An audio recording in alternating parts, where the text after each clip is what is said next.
오늘 새벽부터 요나서 말씀을 읽고 은혜를 나누겠습니다. 요나는 기원전 8세기 여로보암 2세 때 북이스라엘에서 예언했던 선지자였습니다. 호세아에서부터 말씀드렸다시피 이제 북이스라엘은 물질적으로 북이스라엘 역사상 가장 전성기를 누리고 있었습니다. 그런데 이때 하나님은 북이스라엘에 호세아, 아모스, 요나 이렇게 선지자들을 집중적으로 보내주셨습니다. 하나님께서 왜 이 시기에 선지자 세 분을 한꺼번에 보내셨을까? 생각해보면 하나님의 마음을 느낄 수 있습니다. 물질이 풍요했기 때문에 부족한 것이 없이 다 가졌기 때문에 그들은 하나님 없이도 살 것처럼 느끼고 그렇게 영적으로 도덕적으로 타락했고 죄를 짓는 것에 겁을 내지 않았던 겁니다. 그래서 하나님은 선지자들을 보내시고 그들에게 기회를 주신 것입니다. 듣고 깨닫고 돌이키라고. 특이한 것은 오늘 이 요나 선지자는 이스라엘 국내가 아닌 해외에 나가서 말씀을 전한 선지자였습니다. 하나님께서 요나를 부르시는 첫 장면입니다. 1절과 2절을 보십시오.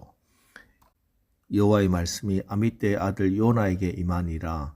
이르시되 너는 일어나 저 큰 성읍 니느웨로 가서 그것을 향하여 외치라. 그 악독이 내 앞에 상달되었음이니라 하시니라. 하나님께서 요나에게 말씀하십니다. 아수르의 수도 니느웨로 가서 하나님의 말씀을 전하라 하십니다. 일어나라, 가라, 외치라. 동사 3개가 나오는데 하나님의 뜻이 명확하고 분명합니다.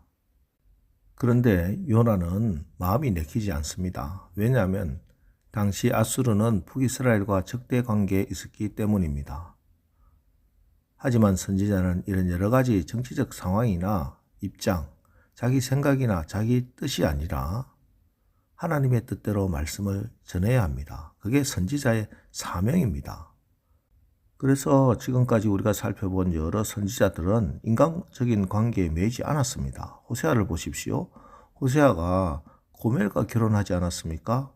방탕한 여인과 결혼하고 싶은 사람이 누가 있겠습니까? 하지만 호세아 선지자는 하나님의 명령이기 때문에 고멜과 결혼을 했습니다. 예레미야, 자기 주장을 받아주지 않는 사람들, 이 말씀을 예언하면 사람들이 싫어할 것 뻔히 알고 있었습니다. 고난당하고 매를 맞고 갇히고 생명의 위협을 받았습니다. 그래도 선지자이기 때문에 사명을 받았기 때문에 그는 예언을 하는 겁니다. 오늘 우리 각자에게도 주신 크고 작은 사명들이 있습니다. 하나님이 우리에게 주신 사명이 있는데 그 사명을 뒤로하고 이런저런 핑계 댈 수는 없습니다.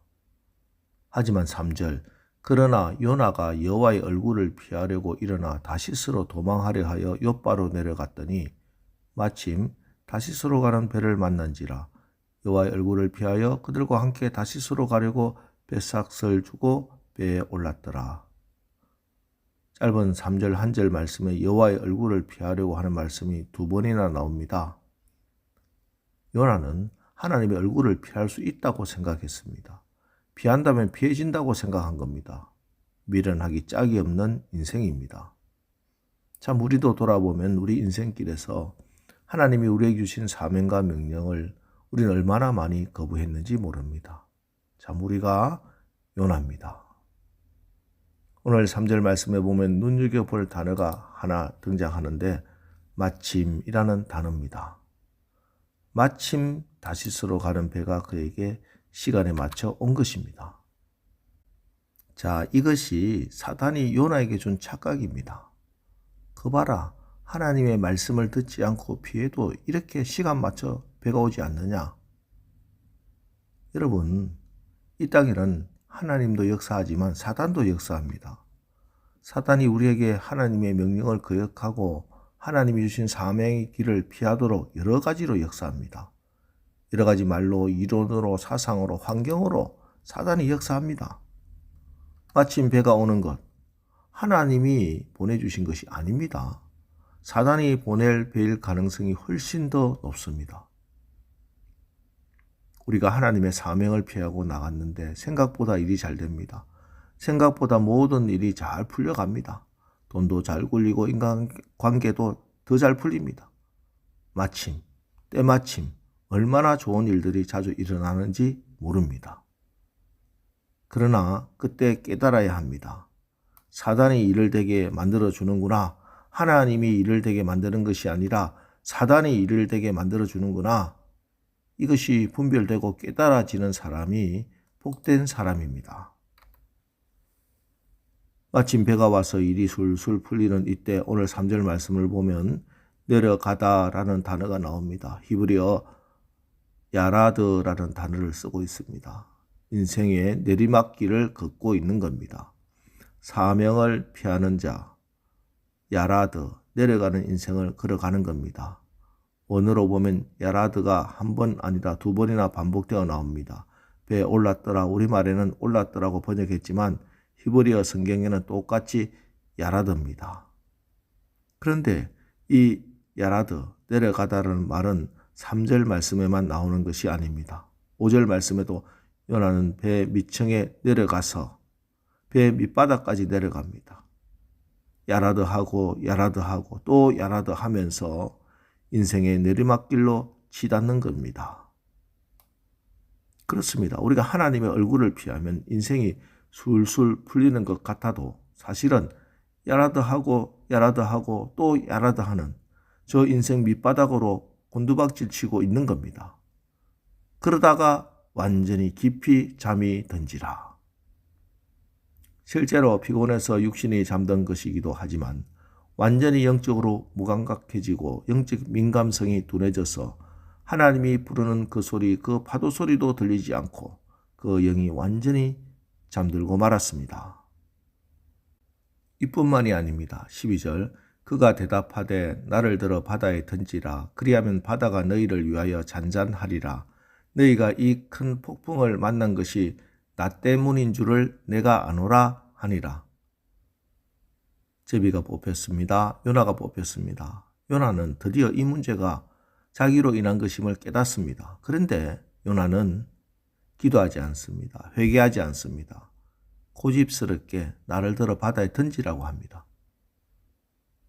일견 보면 멋져 보입니다. 책임지려는 당당한 모습처럼 보입니다.